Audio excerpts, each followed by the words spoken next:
Bonjour à toutes et à tous. Je suis ravie de vous retrouver aujourd'hui pour cette capsule. Je voulais partager avec vous une réflexion, un constat et une belle leçon que j'ai eue au cours des derniers mois finalement, mais que j'ai vraiment comprise hier.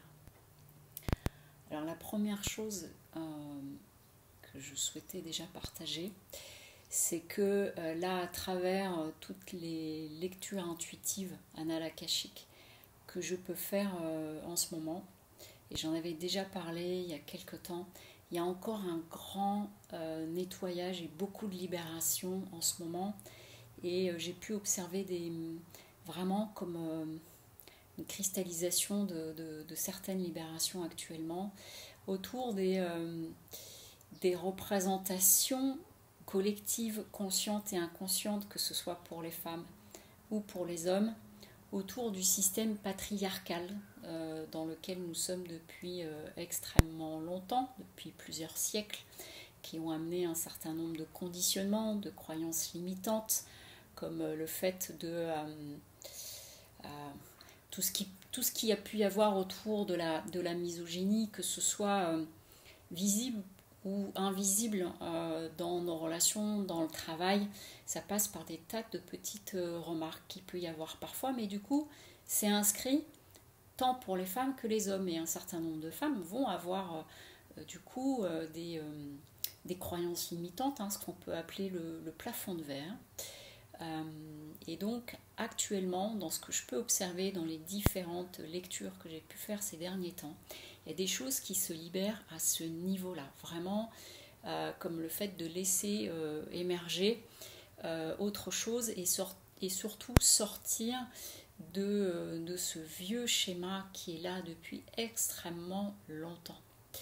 Donc, je trouve que c'est des belles images et des belles choses, des beaux messages que je reçois par rapport à ça, qui sont livrés aux consultants et aux consultantes. Donc il y a vraiment de grandes libérations encore par rapport à tous ces schémas et ces croyances limitantes. Donc ça, c'est le premier constat. Et puis ensuite, du coup, je voulais profiter de cette vidéo pour aborder un second point, mais qui est lié à tout ça.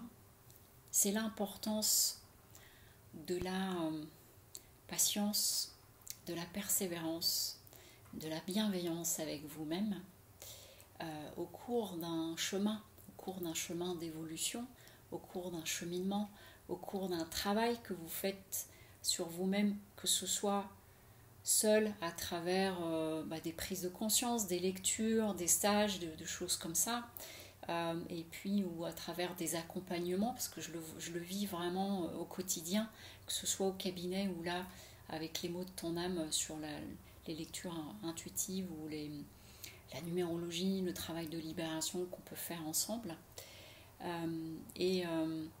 Tout ça, c'est une mise en route, c'est une mise en marche que vous avez choisie, qui vous semble nécessaire à un certain moment de votre vie. Et puis, la leçon dont je voulais parler, c'est que hier, j'ai cueilli ma première tomate. Je me suis lancée dans un potager cette année. Je fais tomates, framboises, fraises. Et pour la première fois de ma vie, j'ai décidé de cultiver des tomates. Puis alors, j'ai été extrêmement gâtée parce que la tomate, elle est en forme de cœur. Donc, j'ai eu un joli clin d'œil de là-haut. Mais surtout, c'est pour bien souligner cette idée de l'importance de vous accorder du temps et de la patience, parce qu'aujourd'hui on est dans un système où c'est tout de suite, et parfois il y a des choses, c'est vraiment comme des déclics, c'est hop, on fait un bond, mais même s'il y a un déclic, c'est de laisser le temps aux choses de se poser, de les digérer, de les laisser infuser, de les digérer totalement. Et à travers ce potager, vous voyez, je me suis lancée, c'était en février, j'ai mis des graines de tomates dans un petit pot au mois de février. Et puis ces graines de tomates ont laissé germer, je les ai laissées germer. Et à un moment donné, je les ai replantées dans mon jardin. Donc j'avais préparé un endroit pour poser tout ça. Et puis de là, j'ai vu la pousse grandir, des fleurs sortir. des fleurs qui se sont transformées en tomates, petites tomates au début, et puis d'autres fleurs qui ont séché, ça n'a pas fonctionné. Et puis j'ai vu ces tomates grossir, j'ai mis différentes sortes de tomates, et puis là, commencer à rougir, et puis j'ai récolté ma première tomate hier.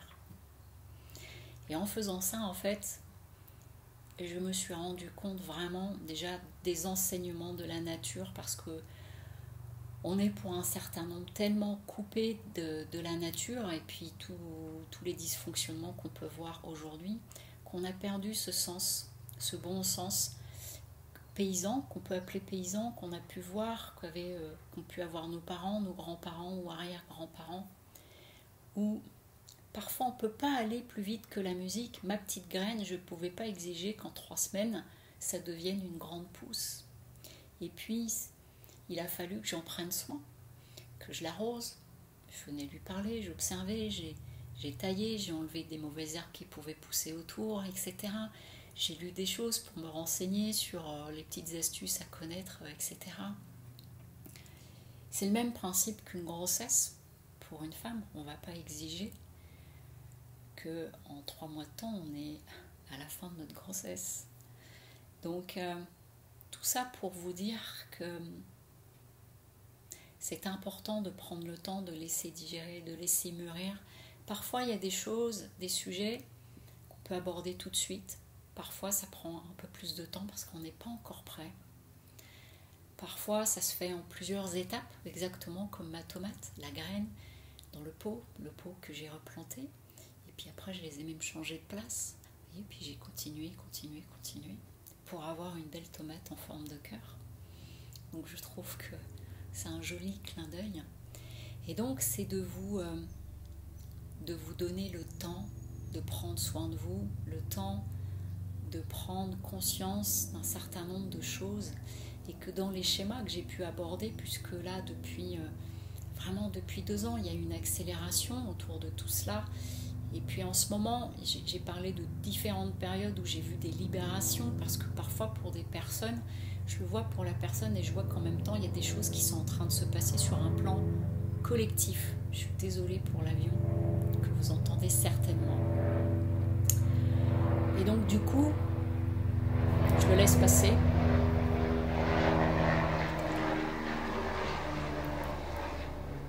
C'est de vous laisser ce temps, c'est de vous octroyer ce temps, c'est de faire preuve de patience si parfois vos résultats ne sont pas tout de suite. Et c'est bien de voir que c'est étape par étape. Vraiment, je l'observe, que ce soit au cabinet ou là dans les lectures intuitives, j'ai des personnes, il y a des déclics.